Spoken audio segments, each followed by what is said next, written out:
चलो भाई पढ़ना स्टार्ट करें। ओल्ड जनरल वाले जल्दी से बैठ जाओ। कल एक नया टॉपिक स्टार्ट किया था, industrial development in Haryana. Haryana में औद्योगिक विकास, उद्योग धंधे की सबसे बेसिक, थोड़ी सी आवाज बढ़ा दो, सबसे बेसिक चीज होती है कच्चा माल। जब तक किसी एरिया में रॉ मटेरियल ना हो तो उद्योग लगाना महंगा पड़ता है। आपके हरियाणा में कच्चे माल के रूप में सबसे इजीली अवेलेबल कृषि उत्पाद था, क्योंकि आप बहुत रिच हैं तीन चीजों में, गेहूं, चावल, गन्ना। इन तीनों से जुड़े रॉ मटेरियल खेत से डायरेक्ट आके किसी भी इंडस्ट्री में और उसको बहुत बढ़िया चला सकते हैं। इसको कहीं ऐसा नहीं कि बहुत ज्यादा मजदूर चाहिए आपको। आप सब जानते हैं जब हरियाणा बना तो देश में हरित क्रांति बिल्कुल पीक पहुंचने वाला था कि भाई बस अब शुरू हो जाएगी किसी भी दिन। एक बैकग्राउंड तैयार था। 1965 में जब आपके प्रधानमंत्री लाल बहादुर शास्त्री जी थे, तब मैंने बताया था लड़ाई में लाल गेहूं के ऊपर अमेरिका ने हमें धौंस दिखाई थी, जिसका कहीं ना कहीं भविष्य में हमें आंसर देना था। हरित क्रांति जल्दी आएगी ये सब जानते थे, और सबसे रिच एरिया या तो उस जमाने में पंजाब था या उत्तर प्रदेश, यही दो तो मेन थे जहाँ पे खूब पैदावार बहुत बढ़िया थी। तो इन दोनों एरियाज में से ही हरियाणा निकला नवंबर के एंड में, और नवंबर के इस साल में 1966 के स्टार्टिंग में शास्त्री जी की डेथ हो गई। उसके बाद इंदिरा गांधी आई और इंदिरा गांधी ने देश बहुत बढ़िया तरीके से संभाल लिया। स्टार्टिंग में जब आई तो लोगों को लगा शायद कुछ काम नहीं कर पाएगी, लेकिन इंदिरा ने ये प्रूव किया कि अगर आप में काबिलियत है तो आप लंबे टिक सकते हैं, चाहे कोई मेल है या फीमेल, इस बात का फर्क नहीं पड़ता। बात यह है कि आपके अंदर काबिलियत कितनी है। उस दौर में पंजाब और हरियाणा अलग हो गए 1966 में, और इन तीनों ने मिलकर फिर हरित क्रांति का एक बहुत अच्छा रिजल्ट सामने लेकर आए। और क्योंकि ये कोई बहुत लंबी चौड़ी खेती नहीं थी, रबी की फसल 4 महीने में तैयार हो जाती है, और इसकी खरीफ की भी आप देखो, अब जुलाई चल पड़ा, आप सब देख रहे हैं सारे चारों तरफ खेत तैयार हो गए और लगातार धान की रोपाई चल रही है। अब अक्टूबर आते आते आप देखेंगे धान काट लिए जाएंगे, तो जुलाई, अगस्त, सितंबर, अक्टूबर 4 ही महीने की तो फसल हुई। ऐसे ही फिर दिसंबर या नवंबर का एंड में रबी की फसल में सबसे इंपॉर्टेंट गेहूं लगा दिया जाएगा। मार्च आते आते गेहूं की फसल कटने लग जाएगी, यानी 4 महीने की वो फसल है।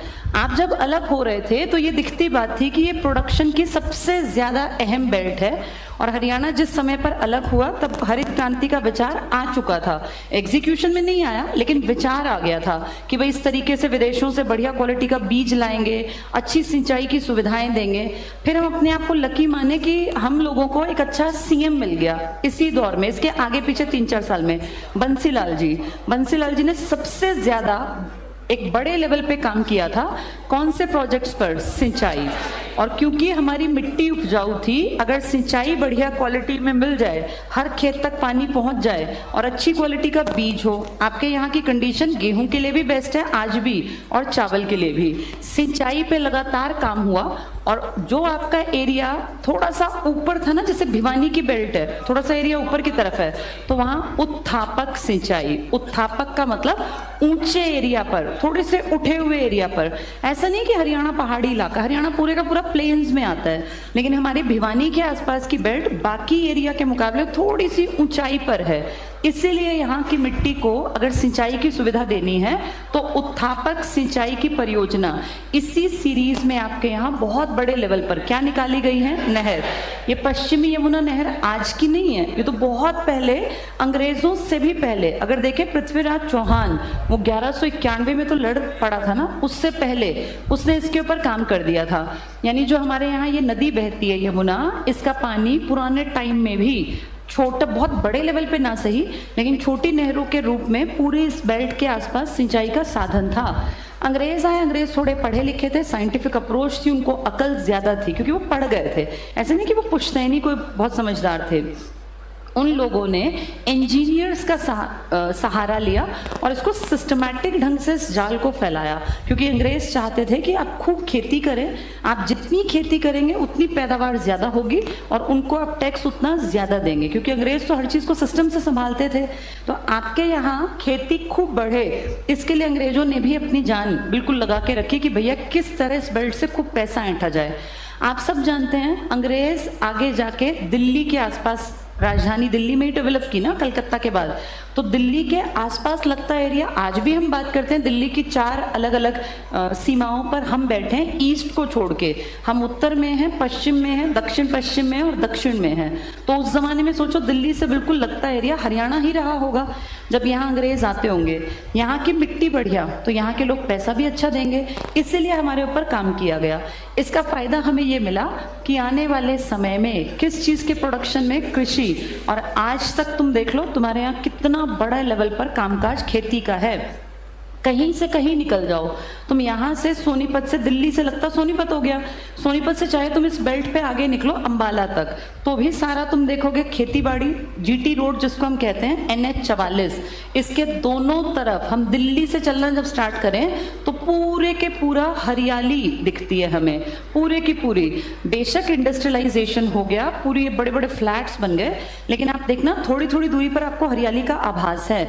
और सोनीपत से दिल्ली की बेल्ट तो चलो इन अमीर लोगों ने ले ली, जो बड़े बड़े DLF टाइप के, जैसा DLF गुड़गांव को बना रहा है, ऐसा अपने यहाँ मैप्सको है, ओमेक्स है या अपेक्स ग्रीन है, इस तरह के बन गए। लेकिन जैसे ही आप सोनीपत क्रॉस करते हैं, थोड़ा सा आगे बढ़ते हैं, तो आप देखते हैं कि पूरी हरियाली की बेल्ट दूर तक चली गई है। फिर आप इसमें अंबाला तक पूरा एरिया कवर करेंगे तो आपको पूरे के पूरे में इस टाइम पर ये दिखेगा कि धान की रोपाई चल रही है। अगर हम हरियाणा के इंटीरियर हिस्सों में जाएं, चाहे वो फतेहाबाद है, वो जींद है, वो भिवानी है, वो सिरसा है या वो हिसार है, ये पूरी बेल्ट भी पूरी तरह से खेती के लिए ही एक तरह से डेडिकेट कर रखी है कि पूरी बेल्ट में से खूब प्रोडक्शन उठाते हैं। इसका फायदा ये है कि पूरे हरियाणा में हम कहीं पर भी जहाँ जिस चीज़ का बाहुल्य है वहाँ उस चीज़ की खेती के साथ जोड़ के इंडस्ट्री लगा सकते हैं। इसीलिए आप देखेंगे आपके यहाँ गेहूं और चावल की जो मेन है, गन्ने और चावल और गेहूं तीनों चीज़ों की, वो इस बेल्ट में है। खट्टे फलों की तरफ आप जाएंगे तो आपको ये वाली बेल्ट मिलेगी।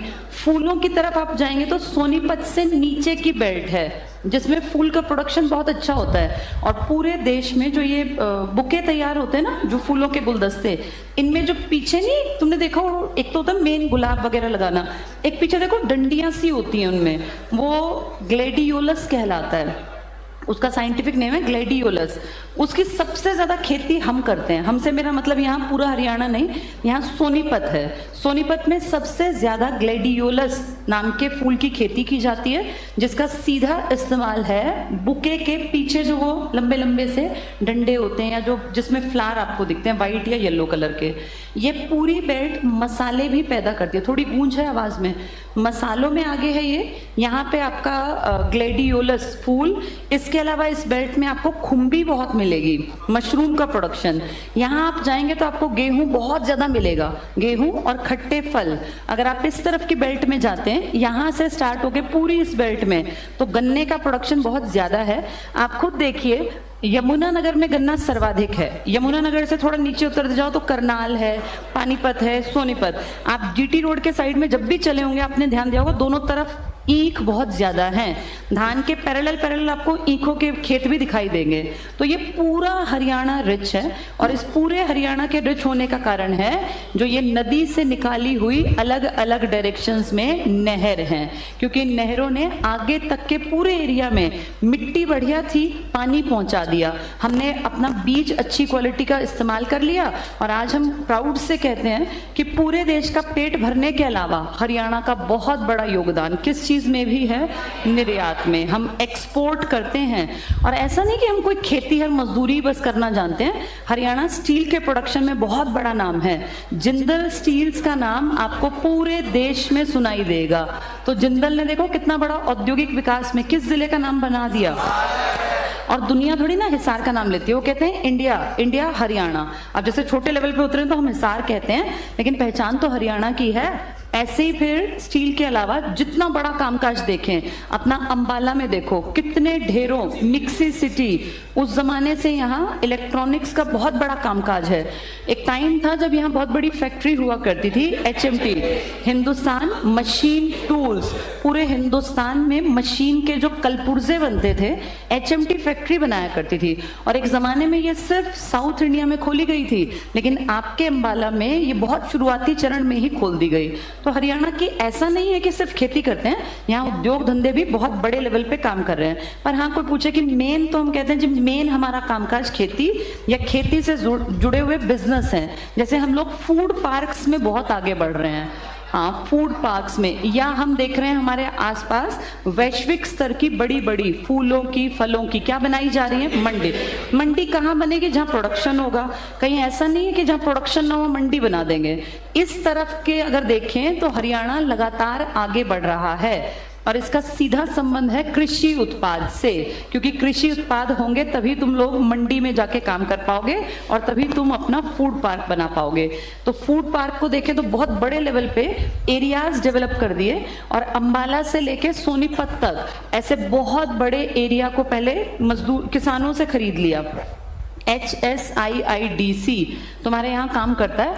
हरियाणा स्टेट में काम करने वाला किस किस चीज पे काम करता है, ये इंडस्ट्रियल और इंफ्रास्ट्रक्चर पर, जिसमें रोड भी आते हैं। इंफ्रा का मतलब बिजली, पानी, रोड, बेसिक आधारभूत संरचना की बात करते हैं, और एक बात की इंडस्ट्रीज की। तो HSIIDC और हैफेड मैंने कल शायद बताया होगा, हरियाणा फेडरेशन, बीच में क्या था, जिसमें कृषि का उत्पाद था, मार्केटिंग थी, सप्लाई थी। आए याद ये वर्ड्स में? ये दोनों थोड़े से गैप पे बने हुए हैं। ये तो तुरंत से बन गया था फेडरेशन वाला, ये 67 में बना। तो दोनों में कोई ज्यादा अंतर नहीं है, अंतर मतलब बनने में। इसका मेन काम है एक तो इंफ्रा पे काम करना और एक इंडस्ट्रियल डेवलपमेंट पे काम करना, और इसका मेन काम है जो आपकी खेती है ना, इसकी सप्लाई पे नजर रखना और इसकी मार्केटिंग पे नजर रखना। तुम खुद सोचो, जो सप्लाई है उसकी मार्केटिंग करनी है, मार्केटिंग करके तुम पहुंचाओगे कहाँ, जहां उससे जुड़ी क्या लगी हुई होंगी, इंडस्ट्रीज। इसलिए आप जब भी गुजरो कहीं बड़े आपको दिखाई दे कि सरकारी कामकाज है, तो आप नोटिस करना जहां एंट्री होगी ना, वहां ऐसे राउंड सा कोई बोर्ड लगा देते हैं और उसके ऊपर फिर बड़ा बड़ा लिख देते हैं HSIIDC। अगर आपने ध्यान दिया हो, ये जगह जगह लिखा हुआ है पूरे रोड पर। इसका मतलब है जिसने ये जमीन एक्वायर की वो हरियाणा सरकार का एक डिपार्टमेंट है, जिसका टारगेट ही दो चीजों को ठीक करना है, एक तो इंफ्रा को और एक इंडस्ट्रीज को डेवलपमेंट के लिए बनाया गया है। ये HS का मतलब हरियाणा स्टेट। तो जब इंडस्ट्रीज डेवलप होंगी तो कुछ ना कुछ वहां पे कच्चा माल होगा। अब कच्चा माल आपके यहाँ खेती ज्यादा है, इसीलिए इसका संबंध हम किसके साथ भी लगातार देखते हैं, हैफेड, जिसका काम क्या था, कोऑपरेटिव था एक, खेती की चीजों की सप्लाई और मार्केटिंग से। ये पेपर में पता नहीं कितनी बार आ चुके हैं दोनों, इनकी फुल फॉर्म भी आ जाती है, इनका सन भी आ जाता है, और इन दोनों के बारे में कोई भी जानकारी। चलो थोड़ा सा पढ़ना स्टार्ट करते हैं। कल हमने फर्स्ट पेज शायद पढ़ लिया था, कितने पेज पर थे, पेज 131 पर। पहला पेज आधा ही पढ़ा था शायद ना, हाँ, गुड़गांव नहीं पढ़ा था। अच्छा, अपनी ये चीनी की मिलें पढ़ ली तुम लोगों ने? ठीक है, मैं कुछ सन लिखती हूँ, बताना कौन कौन सी बनी। 1956, हाँ, क्या नाम था, पानीपत, हाँ, पानीपत और रोहतक। शुगर सिटी कौन सी है इनमें से, रोहतक, ठीक है। इसके बाद बनी 1977 में, दो बनी, सोनीपत और करनाल। फिर लगभग 10 साल बाद 1985-86, ये 76-77 लिखा मिल जाएगा, कोई दिक्कत नहीं है। 85-86 में कौन सी बनी, इसमें बनी आपकी 3 बनी होंगी, जींद, पलवल और शाहबाद। शाहबाद मतलब कौन सा इलाका, कुरुक्षेत्र का। फिर 1991 में 2 बनी होंगी, एक महम और एक कैथल। और इसके बाद 2001 में कौन सी बनी, गोहाना। और लास्ट तुमने देखी थी 2008-9, कौन सी थी, असंध। असंध करनाल वाली, करनाल में पहले भी थी, फिर ये असंध। क्या अंतर था इनमें, इसको किसने पीछे से असिस्टेंस दिया? हैफेड ने। हैफेड अभी हमने देखा फेडरेशन वाला। चलो अब ये तुम पेपर में भूल जाओगे, सन तो फिर भी याद हो जाएंगे हमारे बनने के हेरफेर में। एक हमसे 10 साल पहले और एक लगभग 10 साल बाद, ये वाले। जैसे हमने यूनिवर्सिटी नहीं याद कर रखी थी, 10 साल पहले KU और हमारे बनने के 10 साल बाद MDU। अब बोर्ड पे देखो और समझो ताकि तुम इसको ना भूलो, क्योंकि वहां आएगा कोई एक और उस एक को फिर याद रखना बड़ा मुश्किल होगा। तो इसका आसान सा ट्रिक बना लो। सन तो याद हो गए, 56, 76, 85, 91, 2001, 8, 2-4 बार पढ़ोगे याद। इसको देखो ध्यान से, 56 में पारो याद कर लो। पारो, पारो मतलब पानीपत और रोहतक। सबसे पहले पारो, तो 56 में पारो। अगला 2 ये भाई तुम याद कर लेना, 77 में करनाल और सोनीपत। जब हम बना था ना सोनीपत जिला, तब भिवानी के साथ बना था। कब बना था ये? 72 में। लेकिन जब यहाँ मिल लगी, ये चीनी की मिलें हैं, ये बड़े लेवल पे जो काम कर रही हैं, शुगर मिल्स, तो आपके यहाँ 77, 76, 77 में जब लगी तो सोनीपत के साथ कहाँ लगाई गई? करनाल। जब बना था सोनीपत 1972 में तो भिवानी के साथ था, लेकिन जब मिल लगी है कुछ साल बाद तो किसके साथ लगी? करनाल के साथ। 85, 86, इसको ध्यान से देखो, जीप, 85, 86 में नई शिक्षा नीति आई थी और बच्चे पढ़ने के लिए जीप में बैठ के जाने लग गए थे। पहले सबसे पहले पारो, तो 2 कौन कौन सी हैं? पानीपत और रोहतक। फिर 2 इकट्ठी बनी सोनीपत के साथ, इस बार भिवानी नहीं है, करनाल CM सिटी। और 85, 86 में नई शिक्षा नीति आई तो बच्चे जीप में बैठ के जाने लगे और कहाँ जाने लग गए? शाहबाद की तरफ जाने लग गए। 91 में देश बहुत बदला था। आपको अगर पता हो, 90 के बाद आपके देश की हालत, 89 के बाद बहुत खस्ता थी और देश में इतनी बर्बाद, पैसा था ही नहीं बिल्कुल। ये NCERT बताती है कि देश इतनी खस्ता हालत में था कि देश भूखा मर जाता अगर उस टाइम हमने इकोनॉमी को ध्यान से समझ के, हमने से मेरा मतलब हम लोग नहीं, डॉक्टर मनमोहन सिंह जो RBI के गवर्नर रहे थे एक टाइम पर, वो फाइनेंस मिनिस्टर बने। उन्होंने कहा 3 तरीके हैं देश को बस इस गरीबी से निकालने के। कौन कौन से? LPG, liberalisation, privatisation, globalisation. पूरा भारत बदल दिया था। 91 में इनकी सरकार आई थी जिसमें कि हेड तो नहीं थे ये, लेकिन वित्त मंत्री थे।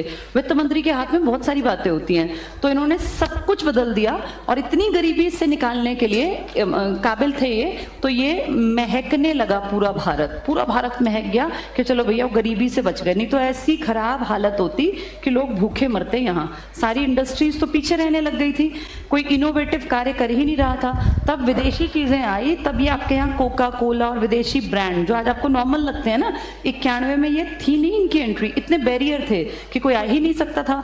तब वित्त मंत्री ने कहा कि ऐसे कब तक कूप मंडूक बन के रहेंगे, देश दुनिया आगे बढ़ गया और आने दो, अगर हम काबिल होंगे तो कंपटीशन में खड़े रहेंगे और नहीं तो फिर हमें भारत को खराब करने का कोई हमें हक नहीं है। और अगर कोई कंपटीशन में नहीं रह पाता, कोई हमारा कपड़ा, हमारे जूते, हमारे सामान, तो ठीक है बंद कर दें बिजनेस, विदेशियों को आने दें, कमाएंगे, हमें नौकरी भी तो हमें मिलेगी। और आज हम देखते हैं कि सच में इंडियन प्रोडक्ट्स लगभग खत्म है। कोई भी इंडियन प्रोडक्ट किसी भी विदेशी प्रोडक्ट के सामने टिक ही नहीं पाया, चाहे वो हमारे देश में बने हुए कपड़े थे, जूते थे, चप्पल थी या सामान था, बेडशीट थी। एक जमाने में हम बुनकर नगरी हुआ करते थे, आज लगभग मेड इन चाइना।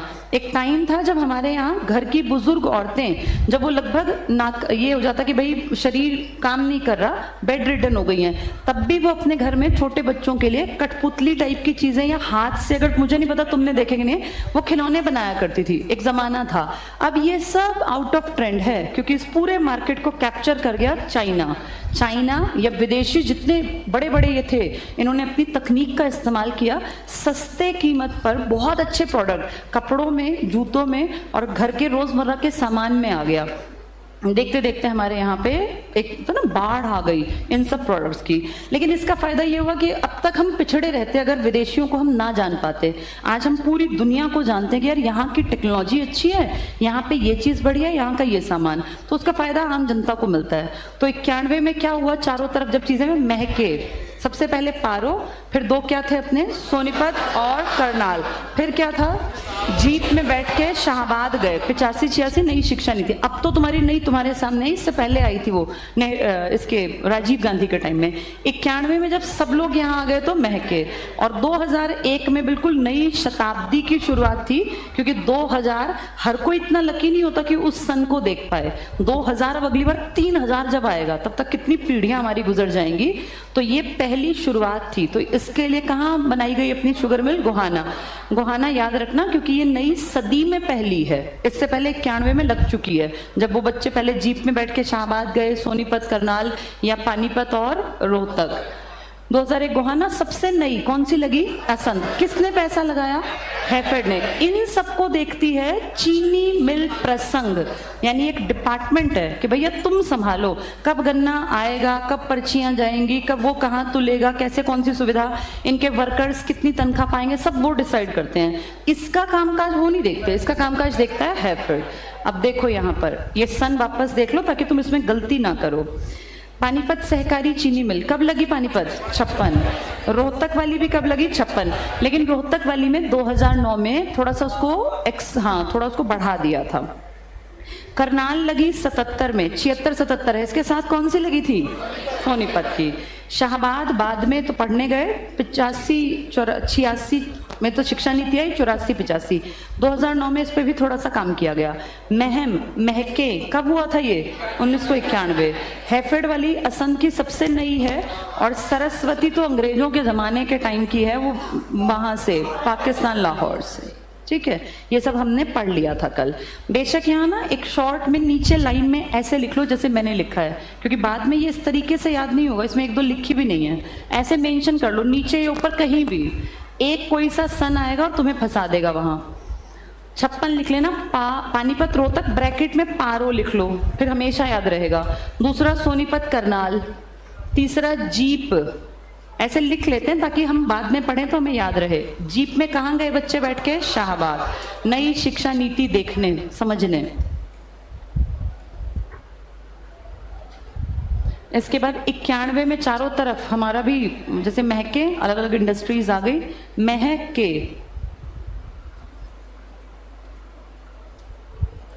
ठीक है, ये पारो, पानीपत और रोहतक। और 2001 में चीनी की मिल कहाँ लगाई, गोहाना। नई सदी की शुरुआत थी। गोहाना की जलेबी फेमस है ना, उससे भी रिलेट कर सकते हो तुम लोग। हाँ, तो फिर उससे भी रिलेट कि भैया वहाँ नई सदी में हमारी एंट्री हुई, गोहाना की जलेबी बनती है, चीनी से चाशनी बनती है, तो ये नई सदी की पहली मिल थी। और 8-9 सबसे नई अगर कहेंगे तो असंध, जिसको कौन मैनेज कर रहा है, हैफेड। ये ब्रैकेट में लिख लेना, हैफेड। बाकी सबको अलग लोग देखते हैं, इसको अलग। हैफेड कब बन गया था, जिस दिन हरियाणा बना, 1 नवंबर 1966 को। ठीक है, तो पारो एक साथ आएगा। जीप में बच्चे बैठ के कहाँ गए, शाहबाद, और सोनीपत के साथ करनाल। और महके कब आएगा, 1991। और नई सदी में कौन सी आई, गोहाना। और अभी बिल्कुल नई तुम्हारे सामने असंध। असंध का मैनेजमेंट देखता है हैफेड। तो सबसे पहली दो कौन सी हैं, पानीपत और रोहतक। पहले पारो, फिर दो अपने याद कर लो, सोनीपत करनाल, फिर 3 जीप में बैठ के शाहबाद, फिर महके, महम और कैथल, और फिर गोहाना नई सदी की, और असंध। चलो अब आते हैं अपने टॉपिक्स पर जो हमें पढ़ने हैं। गुड़गांव अभी नहीं पढ़ते, पहले पढ़ते हैं छोटे टॉपिक। गुड़गांव एक्चुअली बहुत एक्सप्लेन करने का है, उसको बाद में पढ़ाऊंगी। पेज 134 पे आ जाओ। तुम्हें इनमें से 90% चीजें आ गई हैं क्योंकि तुमने जिले पढ़ लिए। जिलों में ही तो लगी होंगी ये, जिसने जिले ढंग से पढ़े उसके लिए आसान है। देखो सेकेंड हेडिंग, किस शहर का नाम लिखा है, बताओ। भिवानी में आते ही सबसे पहले तुम्हारे दिमाग में क्या आता है, भिवानी में? भिवानी का बहुत बड़ा नाम है पहला, किसके कारण? The technological institute of textile sciences, textile and sciences ना, इसके कारण। ये क्या कराता है, कपड़े पे यहाँ रिसर्च चलता है। ये पीएचडी तक की डिग्री भी कराता है। आपके यहाँ के कई नामी गिरामी जो खानदानी ये था ना, रईस टाइप के राजनीतिक लोग भी, उन्होंने भी अपने बच्चों को यहाँ से पढ़वाया। तो अच्छा वो है TITS। इसकी शुरुआत कब हुई थी? बहुत पहले। एक आदमी, बहुत अमीर खानदान, जिनका नाम था घनश्याम दास बिरला, या बिड़ला हम हिंदी में लिख देते हैं। बहुत ज़्यादा पैसे वाले अमीर लोग। 1920s में इनके खानदान ने उस ज़माने के हिसाब से बहुत ग्रोथ दिखाई। 1920s में तुम्हारे मेरे जो घर वाले रहे होंगे उनको सिर्फ इतने से मतलब था कि हमारे घर में 2-4 गाय भैंस बंधी हो और हमारे घर में एक छत हो बस, और भाई जैसे सारा परिवार इकट्ठा रहता हो, खेती करते हो। जब हमारे घर परिवार सबके, क्योंकि मैं और तुम हम ऐसे परिवारों से हैं, जब हमारे घर वाले बस भैंस और खेती तक सीमित थे ना, तब बिड़ला परिवार ने सोचा कि दुनिया आगे बढ़ेगी, बदलेगी, तो क्या कुछ ऐसा किया जाए कि दुनिया में हमारा नाम हो। इतनी सोच रखना, ये होता है विजन। जैसे हर पीढ़ी में ना विजनरी लोग होते हैं जो अलग हटके सोचते हैं कि कुछ हम ऐसा करें कि आज से 20-30 साल बाद भी ये चीजें ऐसे कैसी चलती रहे। तो बिड़ला परिवार, टाटा परिवार, ये बड़े परिवार थे। इनमें उस जमाने में ये लोग विदेश जा जाके घूम के पढ़ के देख के आते थे कि दुनिया में क्या चल रहा है। और ये सच बात है कि दुनिया के किसी कोने में अगर आज एडवांसमेंट है तो वो घूमते फिरते हर देश तक पहुंच ही जाएगी। जब कभी फोन किसी देश में आया होगा तो गरीबों को लगा होगा, गरीब देश वालों इस देश में नहीं आएगा, लेकिन तुम देखो आज कोई बिरला ही होगा जिसके हाथ में फोन ना हो। यानी तकनीकी विकास धीरे धीरे हर जगह पहुंच ही जाता है। इन लोगों ने उस टाइम पे पैसा लगा दिया भिवानी में और पूरा एक कैंपस डेवलप कर दिया। तब जमीनें सस्ती थी, ये पैसे वाली पार्टी थी, तो उन्होंने हम बहुत बड़ा कैंपस 1943 में डेवलप कर दिया था, जो आपकी भिवानी की आज तक पहचान है। और आप इसको गूगल करके पढ़ेंगे तो इसका एक हिस्ट्री अपने आप में इसने क्रिएट की है, अब तक चल रही है और अच्छी यूनिवर्सिटीज में इसकी गिनती होती है। दूसरा भिवानी क्यूबा कहलाता है, हरियाणा का क्यूबा या मिनी क्यूबा। कारण भिवानी बॉक्सिंग क्लब ये सदा से नहीं था और न ही ऐसा है कि इसको किसी अमीर आदमी ने बनाया। एक आदमी जो खुद कोच था, एक छोटी मोटी सी सैलरी मिलती थी कोच को। आज तो कोच फिर भी ठीक होने लगे क्योंकि इनके स्टूडेंट्स जो हैं वो करोड़पति बन गए, वो मेहनत करके करोड़ों रुपए कमाने लग गए। तो टीचर की वैल्यू भी बढ़ती है इस बात से, उसका बच्चा कामयाब है तो टीचर की इंपॉर्टेंस बढ़ जाती है। अब उस जमाने में जब ये कोच एक आदमी रिटायर हुआ तो इसने जो इसको थोड़ा बहुत जमा पूंजी मिलती है, भाई कोच को क्या जमा पूंजी, कुछ लाख रुपए, इसने वो कुछ लाख रुपए अपने बच्चों को नहीं दिए, अपना इसने पूरा प्रोविडेंट फंड निकलवा के और यहाँ एक एकेडमी खोल दी। घर वाले कितना गुस्सा हुआ, अपने आप पे रख के सोच के देखो, तुम्हारे पिताजी 20-30-40 साल नौकरी करें और ला के पैसा किसी फालतू के सामान में लगा दें, तो सब घर वाले एंटी होते हैं। ये भी नहीं जानते थे कि ये चलेगा, किसी दिन इससे पैसे भी कमाऊंगा। इन्होंने सिर्फ ये सोच के कि यार मैं जिस दिन मरूंगा मैं कुछ दुनिया को दे जाऊं जो मेरा हुनर है, उसके लिए मुझे एकेडमी बनानी पड़ेगी। तो इन्होंने भिवानी बॉक्सिंग क्लब बना दिया। ये क्लब को एकदम नहीं कि एक दिन में चल पड़ा, ऐसा नहीं होता, बहुत स्ट्रगल के फेज देखने पड़ते हैं। कई सालों साल यहाँ कोई एडमिशन खास नहीं हुए, कोई ये कुछ कर ही नहीं पाए ज्यादा। लेकिन फिर जब 2008 में ओलंपिक हुआ बीजिंग में, तब यहाँ के जैसे टोटल इंडिया से 5 लड़के गए, बॉक्सिंग में 5 गए, उनमें से 4 का मेडल आ गया। जैसे 4 का मेडल आना बहुत बड़ी बात है, यानी आप 90% से ज्यादा लोग आपके उस फील्ड के जीत के आ गए। तब फिर अखबारों ने लिखा भाई कहाँ थी इनकी कोचिंग, कौन थे इनके कोच। तब जाके बीबीसी को अखबारों की सुर्खियों में जगह मिलने लग गई। और फिर वो दिन और आज का दिन, कितने साल बीत गए, 14-15 साल हो गए इस बात को। तब से बीबीसी का देश में दुनिया में नाम है और पेरेंट्स इतने आश्वस्त हो जाते हैं कि अगर उनके बेटे बेटी का एडमिशन यहाँ हो गया, वो यहाँ छोड़ के भूल जाते हैं और वो ये मानते हैं कि यहाँ के जो कोच है ना वो उसको निखार के हीरा बना के ही भेजेंगे। ऐसे ही नहीं इसने नाम कमाया, इसने अपना एक मजबूत बेस बनाया। और बिड़ला तो अमीर खानदान के थे, वो तो पैसे वाले आदमी थे। ये तो एक आदमी अपनी जमा पूंजी पूरी जिंदगी की, जो कि उसके बच्चों के शादी ब्याह में काम आ जाती, घर बनाने में काम आ जाती, उसने वो जमा पूंजी। और जब कोई आदमी इतने बेसिक लेवल से जान लगाता है ना किसी काम में, तो वो हद से ज्यादा मेहनत करता है, जिसका रिजल्ट है आज देख लो हमारी पहचान है बीबीसी, जिसको हम कहते हैं भारत का मिनी क्यूबा। इसके अलावा टेक्सटाइल का कामकाज था। एक जमाने में यहाँ पर सीमेंट फैक्ट्री थी, लेकिन अब हम जानते हैं वो सीमेंट फैक्ट्री चरखी दादरी में आ गई ना, क्योंकि वो जब लगी थी तब तो चरखी दादरी था नहीं। मैंने आपको कहानी सुनाई थी सेठ रामकृष्ण डालमिया, अमीर आदमी, सेठ जिसके नाम में लगता है ऐसे नहीं लगता था। उस जमाने में जर्मनी गए, वहां सब कुछ ऑब्जर्व किया, वहां के इंजीनियर्स को यहाँ लाए हायर करके। जर्मनी का आदमी तुम्हारे यहाँ 5-10 हजार में थोड़ी ना आ जाएगा, तो उस जमाने में वहां से इंजीनियर्स लाना, सेठ रामकृष्ण डालमिया ने बहुत बड़ा कॉम्प्लेक्स डेवलप किया जिसमें हजारों लोगों को रोजगार मिला, सब कुछ बढ़िया चला। लेकिन फिर कुछ टाइम बाद जाके मालिक और जो मजदूर थे इनका डिस्प्यूट इतना बढ़ गया कि वो दिल्ली तक उसकी आवाज चली गई। फिर मालिक ने कहा भाई पैसा मेरा प्राइवेट सेक्टर में बंद करूंगा। तब फिर लोगों को लगा कि यार ये तो बंद करके चला जाएगा, इसके तो 10 और वेंचर चल रहे हैं, हम कहाँ जाएंगे। और सच बात भी है, मजदूर मरेगा। इसीलिए फिर ये बात सरकार तक पहुंची और सरकार के किसने, सीमेंट कॉर्पोरेशन ऑफ इंडिया ने इसको सारा पैसा कि भैया ये पैसा तुम्हारा लगता है हमें दे दो, एक्वायर कर लिया। लेकिन तब से आज तक ये खुला नहीं है। अब ये करोड़ों की संपत्ति ताला लगे 40 साल प्लस हो गए इस बात को, 40-42 साल से सरकार ने इस पे ताला लगा रखा है, इसके ऊपर कोई काम नहीं हुआ। जैसे अगर वहां पे सच में काम शुरू करते तो आज तक भिवानी के, बल्कि अब तो चरखी दादरी की तस्वीर अलग ही बन गई होती। ऐसा तो है नहीं कि सीमेंट की जरूरत नहीं पड़ी आपको 80 के बाद, सीमेंट तो लगातार खपत बढ़ती गई। और सीमेंट महंगी चीज भी है, तो इसका मतलब इसमें ये बिजनेस पैसा कमा के दे देता। लेकिन फिर इसके ऊपर किसी ने कोई स्टेप ही नहीं लिया और आज आप देखो 40-42 साल हो गए, यहां से कुछ 1 रुपए की कमाई नहीं हो रही। चलो पढ़ते हैं इसको। भिवानी पेज 134 पर है भिवानी। पहला पॉइंट टिक करना, सूती वस्त्र उद्योग। ग्रासिम के बारे में बताया था मैंने, पहले एक मिल लगी थी पंजाब कॉटन मिल। एक मिल का नाम ही क्या रखा गया था, तब तक हरियाणा तो था नहीं, तो मिल का नाम था पंजाब कॉटन मिल 1937-38। बाद में इस मिल को किसने ले लिया, ग्रासिम ने। ग्रासिम का कपड़ा तो आज तक मार्केट में आता है, जैसे रेमंड, ग्रासिम, यही तो चलते हैं। तो ग्रासिम एक कंपनी है बड़ी जिसका देश दुनिया में डंका है कपड़े में।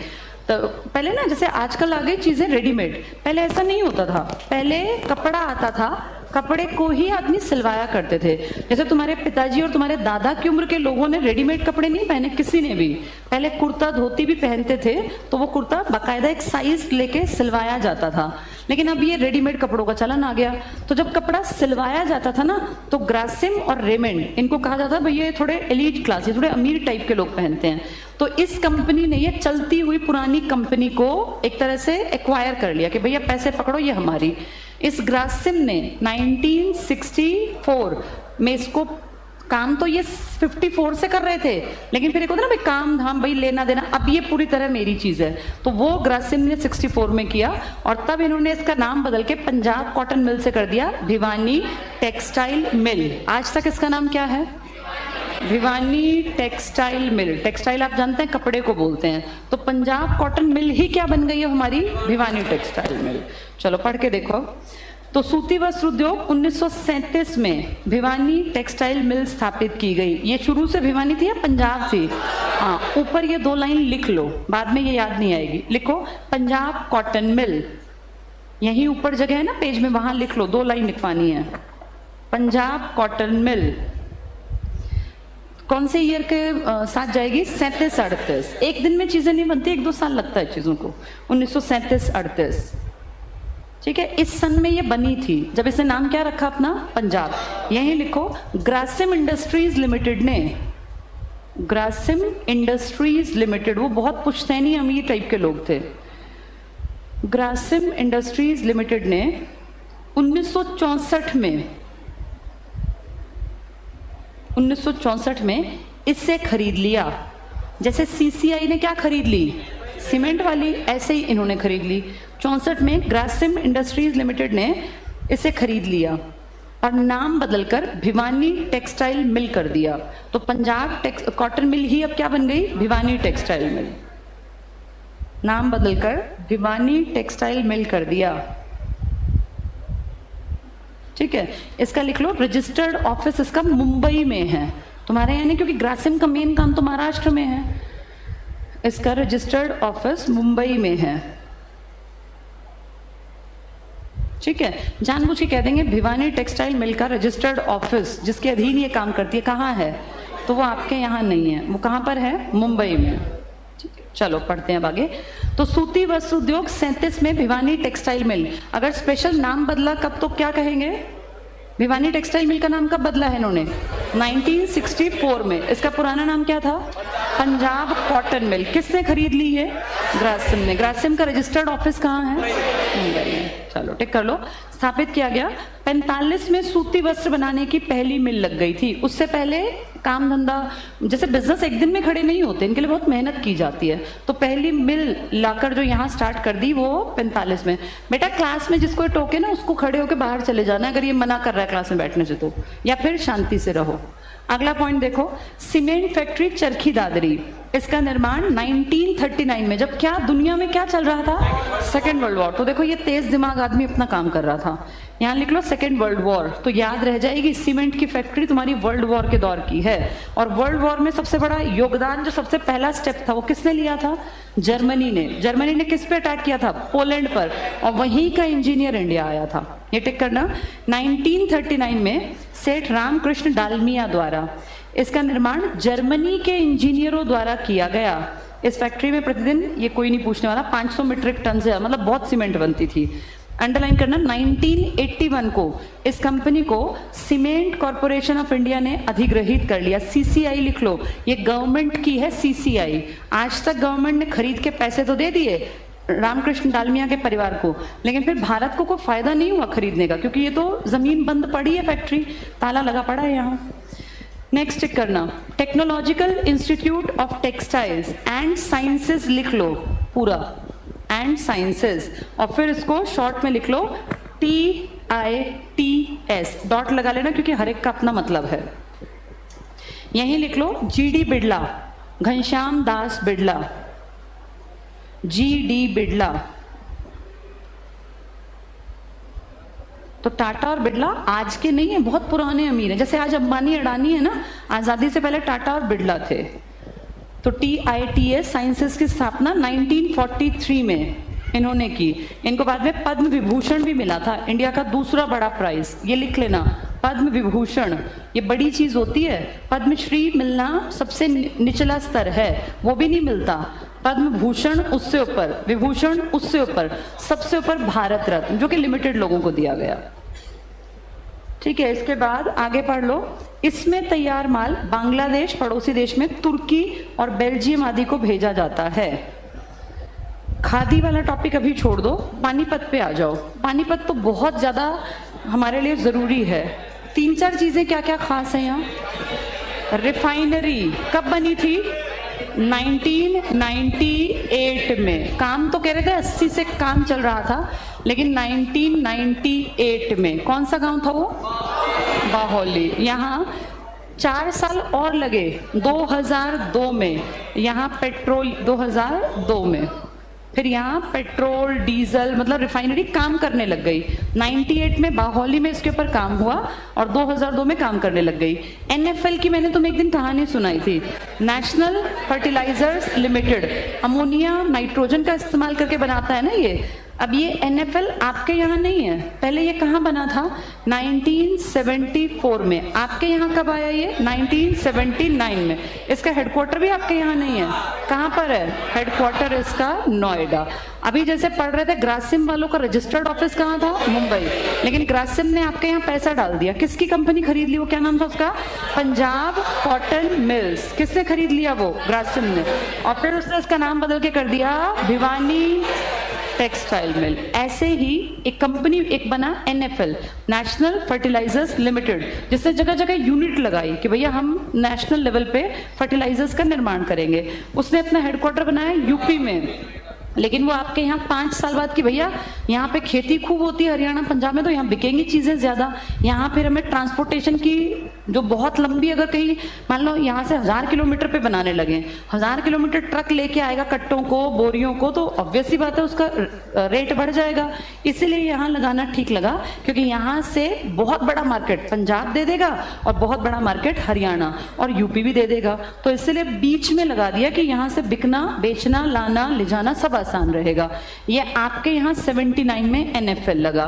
तो ये 2-3 चीजें हैं। कैप्टिव संयंत्र है जो बिजली के उसको ध्यान रखता है कि बहुत ज्यादा एकदम से तेज बिजली या इस तरह की चीजें ना आए। चलो पढ़ते हैं इसको। पानीपत देश की राजधानी के निकट होने और यातायात के साधनों से, सबसे बड़ा कारण ही ये है ट्रांसपोर्टेशन, पूर्ण रूप से जुड़े होने के कारण पानीपत जिले का उद्योगों में महत्वपूर्ण स्थान है। यहाँ से निर्मित, अंडरलाइन करना, हथकरघे द्वारा जो हैंडलूम था, हाथ से चलने वाला, दरियां, इसके कारण थी हमारी पहचान। दरियां, बेड कवर, गलीचे, कालीन, टेबल मैट्स, जो टेबल के ऊपर छोटी छोटी मैट्स बिछाते हैं, इसके अलावा अचार, पचरंगा अचार। आज भी आप देखो जितने ये ढाबे हैं छोटे बड़े, सब पे पचरंगा अचार बिकता है और बहुत बाहर विदेशों में इसकी डिमांड है। तो ये टिक कर लो, अचार। सूखी सब्जियां, इन सबको Australia, Canada, America, Japan, France, Spain, Britain, Switzerland, Germany और खाड़ी देशों को निर्यात। पानीपत को बुनकरों का शहर भी कहा जाता है, वीवर्स सिटी। मैंने बताया था वीवर्स अब गायब हो गए हैं। ये बताया था कि कैसे ये बाहर से पहने हुए जो कपड़े वेस्ट थे उनको लाते थे, फिर वो ट्रक भर भर के सामान, फिर उनको बांटते हुए, नीले कपड़े एक तरफ, लाल एक तरफ, पीले एक तरफ, 100 200 आदमी एक एक छोटे से फैक्ट्री में लगे होते थे। लेकिन अब धीरे धीरे ये ट्रक्स आने बंद हो गए, बाहर का सामान लाते ही नहीं, पुश्त दर पुश्त बढ़ती गई लेकिन डिमांड घटती गई।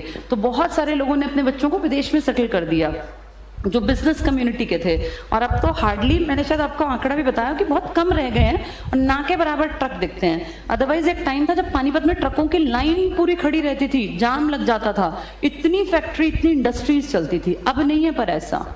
पढ़ के देखो, यहाँ हम पहुंचे बुनकरों का शहर। इसके उद्योग धंधों में पहला आ जाओ, NFL, नेशनल फर्टिलाइजर लिमिटेड। अगर पूछे पानीपत में कब लगा तो 79, लेकिन शुरुआत कब हुई तो 1974। यहाँ लिख लो दोबारा, NFL शॉर्ट में लिख दो, 1974।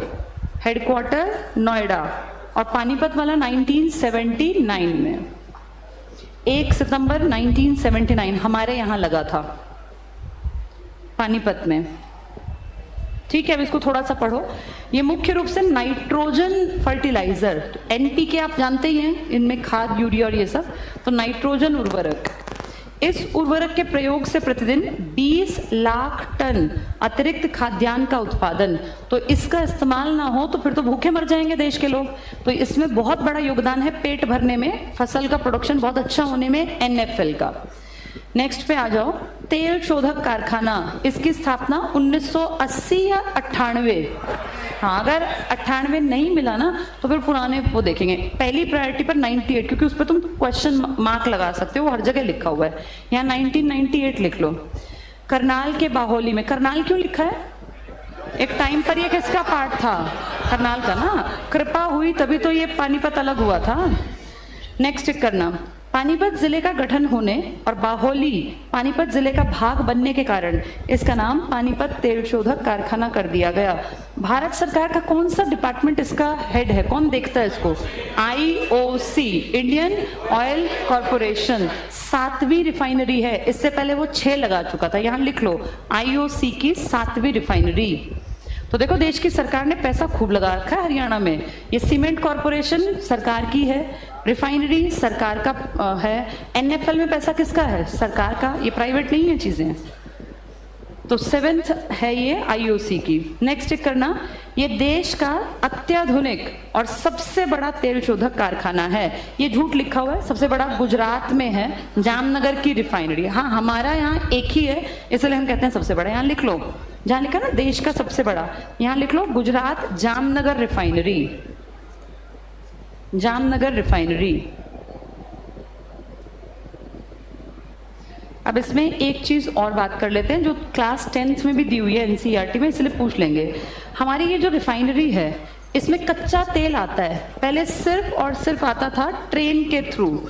आपने देखा हो ना, बहुत बार वो बदबूदार सी ट्रेन, एकदम काला उसका तेल चारों तरफ पड़ा रहता है, उस पर लिखा होता है अंदर ज्वलनशील पदार्थ है, कृपया इससे दूर रहें। ऐसी ट्रेन कोशिश करते हैं नॉर्मल स्टेशन पे ना खड़ी करें, इनको तुरंत चलाते रहे, पर कहीं कहीं इनको स्टॉपेज रखनी पड़ती है। ये मालगाड़ी में की तरह नहीं, वो गोल वाले डिब्बे होते हैं, आपने बहुत देखे थे। लेकिन आप देखना धीरे धीरे उनकी संख्या घट रही है। कारण जो पहले हम रेलवे का यूज करते थे, ये कहीं ना कहीं नुकसान का डर था। कोई पागल आदमी जिसको अकल नहीं है, BDP और वहीं फेंक गया, और एकदम से ब्लास्ट हो गया, कितने लोग मरेंगे, कितना नुकसान होगा। हर टाइम रिस्क पे रहना, और उस क्या पता उस अनपढ़ को पढ़ना ही ना आता हो कि ज्वलनशील पदार्थ है, उसकी समझ में ही ना आए, तो ये हर टाइम डर का काम कब तक सहें। और ठीक है, एक टाइम पर मानव अधिकारों की अकल नहीं थी, अब तो सबको अकल है, तुरंत से मंत्रियों के खिलाफ लोग उतर आते हैं सड़कों पर। तो सरकार ने कहा भैया ये सेफ नहीं है, सड़क से पहुंचाना पॉसिबल नहीं है, कहीं हल्की सी टक्कर हुई, दो चीजों की रोज तो टक्कर होती है कितनी सारी, एकदम से ब्लास्ट होगा, कितने लोगों का नुकसान करेगा। पानी आपके आसपास है नहीं कि भाई चलो पानी के जहाज में आ जाए, तो सीधी बात है कि ना तो आप पानी का इस्तेमाल कर सकते हैं, ना सड़क का, ना रेलवे का। हवाई जहाज से तेल कैसे ढोगे, कहाँ हरियाणा में हवाई जहाज को तुम उतारोगे, वो पॉसिबल नहीं है, ना एयरवेज का। जब चारों ना हो तो फिर पांचवा डेवलप किया गया पाइपलाइन। और आपको पता है इंडियन गवर्नमेंट लगातार कह रही है कि पाइपलाइन की तरफ हमारा झुकाव ज्यादा है। दूर ना जाए, अपने गांव के देखो जो थोड़े से ठीक ठाक से लोग हैं ना, उन्होंने अपने खेतों में भी ना भारी भरकम से पाइप नीचे लगवा लिए हैं प्लास्टिक के कारण। उनको ये समझ में आ गया कि पानी की वेस्टेज बहुत ज्यादा है, अगर पानी मिट्टी के उस खाल में से जाके आगे तक जाएगा तो बहुत तो पानी वेस्ट ही हो जाता है। तो उन्होंने एक बार खर्चा आएगा नो डाउट, वो पाइप बिछेंगे, लेकिन फिर आपने एक बटन ऑन किया ट्यूबवेल का और वो पानी अंदर ही अंदर आपको जहाँ टारगेट है वहां तक पहुंच गया। तो आपका जो बीच की मेहनत, वो पूरा रास्ता साफ करना, उसको मेंटेन करना, रास्ते में वो कहीं टूट ना जाए, किसी और के खेत में पानी ना चला जाए, या अपने ही किसी गलत पोर्शन में पानी जाके नुकसान ना कर दे, बच गए ना उन सब चीजों से। इसी तरह भारत सरकार ने क्या बिछानी स्टार्ट कर दी, पाइपलाइन। पाइपलाइन की एक प्रॉब्लम ये है कि पाइपलाइन में सामान सिर्फ वही जा सकता है जो लिक्विड फॉर्म में हो, या सेमी, हाँ स्लरी कह लो, सेमी लिक्विड टाइप का फॉर्म में। ऐसा नहीं कि भारी भरकम सामान ठूस दिया, तो ठीक है इस्तेमाल होगा। इसके लिए आपने एक बड़ी पाइपलाइन कई बिछा दी, लेकिन हम अपनी से मतलब रखें, हमारे यहाँ नीचे ही नीचे पाइपलाइन जा रही है जिसका इस्तेमाल हो रहा है, हमें पता भी नहीं है। वो सोनीपत से भी गुजरती है, लेकिन वो खोद के इतनी नीचे से डाल दी गई है कि हमें पता ही नहीं चला कि कब वो निकल गई। आज हरियाणा में लगभग जितना क्रूड ऑयल आता है, सलाया एक स्टेशन पड़ता है, सलाया गुजरात में, वहां से उसको मोड़ के पाइपलाइन को और दिल्ली की तरफ, फिर यूपी से कवर करते हुए फिर आपका हरियाणा में, और फिर ये पानीपत तक पहुंच जाती है। तो आपके पानीपत में जितना कच्चा तेल आ रहा है, ये बदबूदार काला क्रूड ऑयल जिसको आप कहते हैं, ये पाइपलाइन का इस्तेमाल कर रहा है अभी कुछ सालों से। ये हमेशा से नहीं थी पाइपलाइन, अब बिछी है 2010 के आसपास। यहाँ ये बात लिख लो, लिखो क्रूड ऑयल या कच्चा तेल, कच्चा तेल, पाइपलाइन का नाम लिख लो, सलाया मथुरा, ये पाइपलाइन है, स्टेशन होते हैं जो उसके नाम पे हो जाता है, सलाया मथुरा। मथुरा में रिफाइनरी है, ये पता है, मथुरा में, इनमें आसपास सब मथुरा रिफाइनरी का ही तो कहते हैं इफेक्ट। ताजमहल को जो रंग बदल रहा है, इसमें वो फ्यूम्स उड़ उड़ के जा रही हैं। तो सलाया और मथुरा यानी कौन से दो राज्य हो गए ये, गुजरात और यूपी, फिर यही आगे बढ़ के हमारे यहाँ तक आएगी।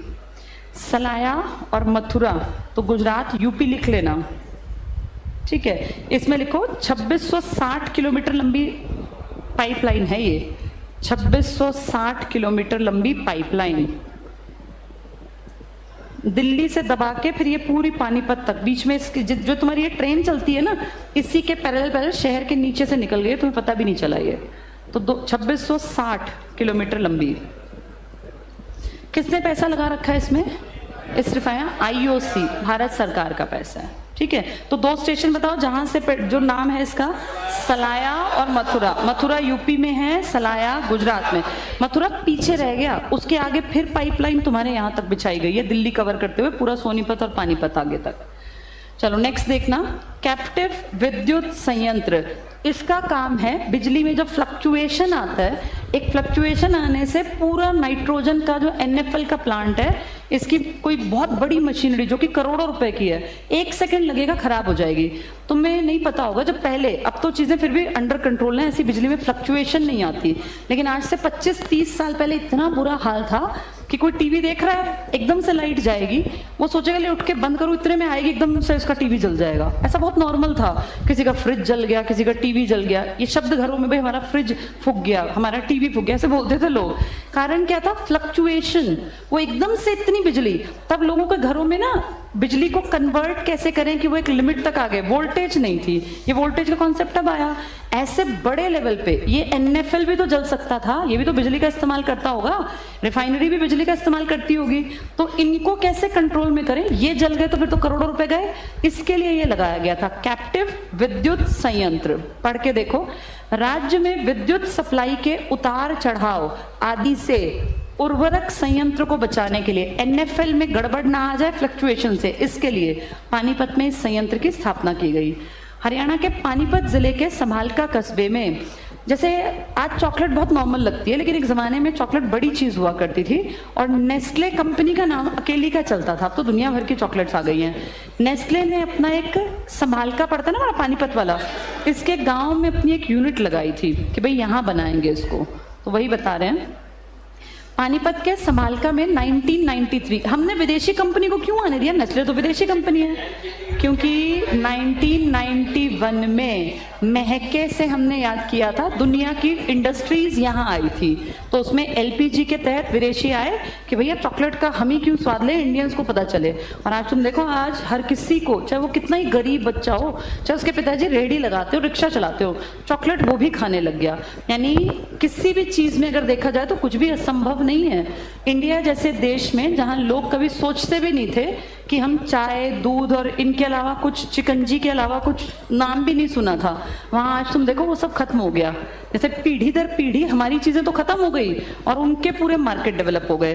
कोक का, कोका कोला का, स्प्राइट का, लिम्का का कितना बड़ा मार्केट है, और वो खरबों रुपए की इनकी ट्रांजेक्शन्स होती है यहाँ से वहां। कभी जब वो आए होंगे तो उनको थोड़ी ना लगा होगा कि यार ये सब हमारी बात मानेंगे, लेकिन आज देखो सब मान गए। और अब अगली पीढ़ी को पता भी नहीं है कि शिकंजी घर में नींबू पानी से कैसे बढ़िया तरीके से बनाई जा सकती है। ऐसे ये जो नेस्ले है, जब ये आया ना तो कुछ लोगों ने कहा यहाँ नहीं चलेगा, नेस्ले पसले क्या है ये, हमारे यहाँ नहीं खाते ये। नेस्ले ने कहा कोई बात नहीं, नेस्ले कुछ साल में आदी बना गया लोगों को, और अब चॉकलेट एक बेसिक चीज है। 2 साल के बच्चे को भी खाने को क्या चाहिए तो चॉकलेट पे तुरंत से हाथ रखेगा। यानी सोचो कैसी कंडीशनिंग कर दी हम लोगों की। अब ये अमिताभ बच्चन जैसी इतनी बड़ी हस्ती कहती है कि मीठे का मतलब क्या है, कुछ मीठा हो जाए। तो मीठे में हमारे यहाँ पहले हलवा, खीर और ये, तो मीठा हो जाए तो वो चॉकलेट खाएंगे। हमारे यहाँ ये कल्चर बदल दिया, इसलिए ये टिक कर लो।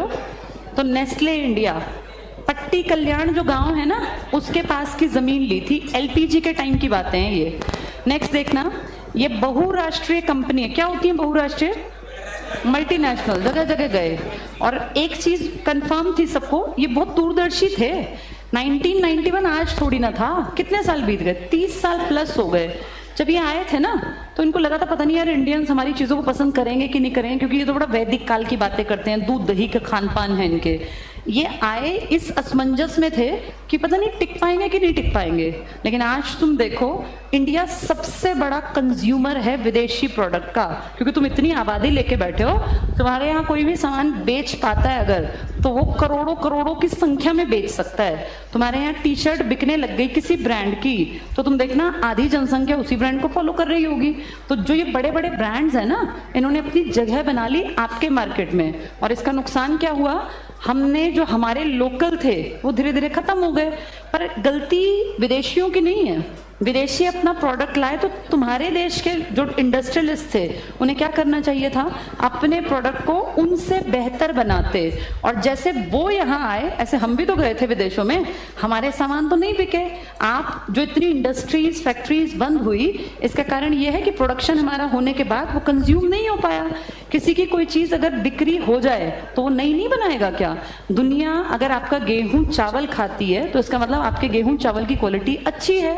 आपका अगर यहाँ से अच्छी क्वालिटी विदेश जाता है आम, और दुनिया उसकी बहुत मतलब एक कहता है लालायित रहते हैं। आपके केरल का बेस्ट क्वालिटी का काजू अगर विदेशी खा रहे हैं तो इसका मतलब उन्होंने अपनी क्वालिटी को मेंटेन किया हुआ है। इन चीज़ों में अगर कंपेयर करें तो हमारे जूते बनाने वालों ने वो क्वालिटी मेंटेन ही नहीं की, इसलिए आपके जूते विदेशों में नहीं बिके। आपके 2 बहुत बड़े ब्रांड थे ना, लिबर्टी का, बाटा का।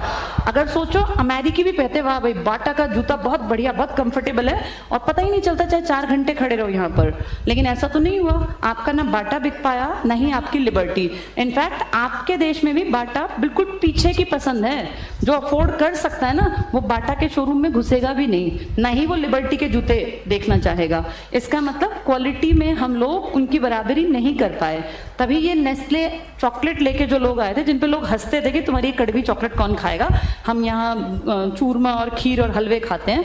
आज तुम देख लो, आज इनकी चॉकलेट ज्यादा बिकती हैं। तुम्हारे घरों में जितने सामान बनते हैं वो अगली पीढ़ी तो पसंद भी नहीं करती है। इसका मतलब इन्होंने लंबी प्लानिंग की थी, जो ये खेल गए और चल भी गई। अगला देखना, ये बहुराष्ट्रीय कंपनी अनेक प्रकार के खाद्य पदार्थ बनाती है, जैसे इन्फेंट फूड। क्या होता है इन्फेंट फूड? छोटे बच्चों का जो ये इन्फेंट, हमारे यहाँ क्या था, 6 महीने तक बच्चे को खाना नहीं खिलाते, माँ के दूध बहुत होता है, ये साइंटिफिक भी है। उसके बाद जो हमारे घरों में बनता था ना, भाई खिचड़ी बन गई, तो खिचड़ी को ही माँ अपने हाथ से थोड़ा सा ऐसे बिल्कुल उसको सॉफ्ट कर दिया और बच्चे के मुंह में भैया 2-4 भी उसने खा लिए तो चला गया पेट में। लेकिन ये बोले नहीं नहीं नहीं, तुम क्या गंदगी खिलाते रहते हो, बच्चे को न्यूट्रिशन दो, उसको मिनरल्स दो। देखो हमने बेबी फूड बनाया है। बेबी फूड के नाम पे पहले एक जमाने में फेरेक्स चलता था, फिर बीच में ये सेरेलेक वगैरह, कितने बिके कितने, और एक एक डब्बे की कीमत 200, 250, 300, डिपेंड करता है कौन सी कंपनी का है। अब तुम सोचो एक बच्चा जो थोड़ा खाऊ पीऊ है, उसको ये इन्फेंट फूड दिन में 3 बार खिलाना पड़ेगा। तुम उसको अगर डब्बे को खोलोगे 300 रुपए वाले को, तुमने एक प्लास्टिक के डब्बे में उसको डाला तो हार्डली इतना भरेगा, तुम्हारे 300 रुपए 4-5 दिन में बच्चा खा जाएगा। वो कह के भैया न्यूट्रिटिव है। अब जब उस पर रिसर्च हुआ तो पता क्या पता चला कि जितने ये इन्फेंट फूड है ना, ये बहुत जल्दी खराब हो जाते हैं। आपको नहीं दिखते, लेकिन जो इसमें इंग्रेडिएंट्स यूज किए गए हैं वो बहुत जल्दी जैसे ही मॉइस्चर के कॉन्टैक्ट में आएंगे, वो बच्चे को लॉन्ग रन में फायदा नहीं देंगे, वो उसकी इम्यूनिटी को खराब करेंगे। पहले क्या कल्चर था, ताज़ा पकाते थे, ताज़ा ही खिलाते थे ना, दलिया खिला दिया, कभी दूध में कुछ चावल उबाल दिए, खीर जो है सॉफ्ट करके वो खिला दी, ये सब खत्म कर दिया। आज एक भी पढ़ी लिखी माँ जो थोड़ी सी भी सोचती है कि चलो भैया हम शहर में रहते हैं, हम ये खीर पीर नहीं बनाएंगे, तो वो क्या करती है, इन्फेंट फूड खरीद लाते हैं। और ये इतना बिक रहा है, इतना बिक रहा है, मतलब अरबों खरबों रुपए में, क्योंकि इंडिया में तो सबसे बड़ी आबादी है ना, तो कितने कंज्यूमर मिल गए। पैदा हुआ बच्चा उन्होंने अपना कंज्यूमर बना लिया। बुढ़े से लेके बचपन में जितने लोग हैं सब कंज्यूमर। बुढ़े लोग भी यही कहने लग गए कि मीठा हो तो क्या खा ले, ये चॉकलेट खा ले। अमिताभ बच्चन 80 साल का होके ही ऐड कर सकता है, तो बुढ़ों का भी मन कर सकता है कि हम भी मीठे के नाम पे चॉकलेट खा ले। ये गलत चीज प्रमोट कर दी गई। देखो आगे, इन्फेंट फूड बनाती है, दुग्ध उत्पाद बनाती है, पेय पदार्थ बनाती है, चॉकलेट आदि का उत्पादन। तो नेस्ले ने आपके हरियाणा में कौन से जिले में, पानी पिलो। अगला टिक करो, इंडियन ऑयल कॉर्पोरेशन, IOC लिख लो, कौन से नंबर की रिफाइनरी थी, 7वीं लिख लो यहाँ 7th। फिर पढ़ लो, सार्वजनिक क्षेत्र की तेल शोधन विपणन, ये कंपनी मुख्य रूप से petrol, diesel, kerosene, LPG, lubricants और ग्रीस बनाती है। इसकी एक इकाई टिक करना, हरियाणा के पानीपत में। सन बताओ कौन कौन से याद करने हैं, 1998 और 2002, दोनों लिख लो यहाँ, 1998 और 2002, कल पढ़ेंगे।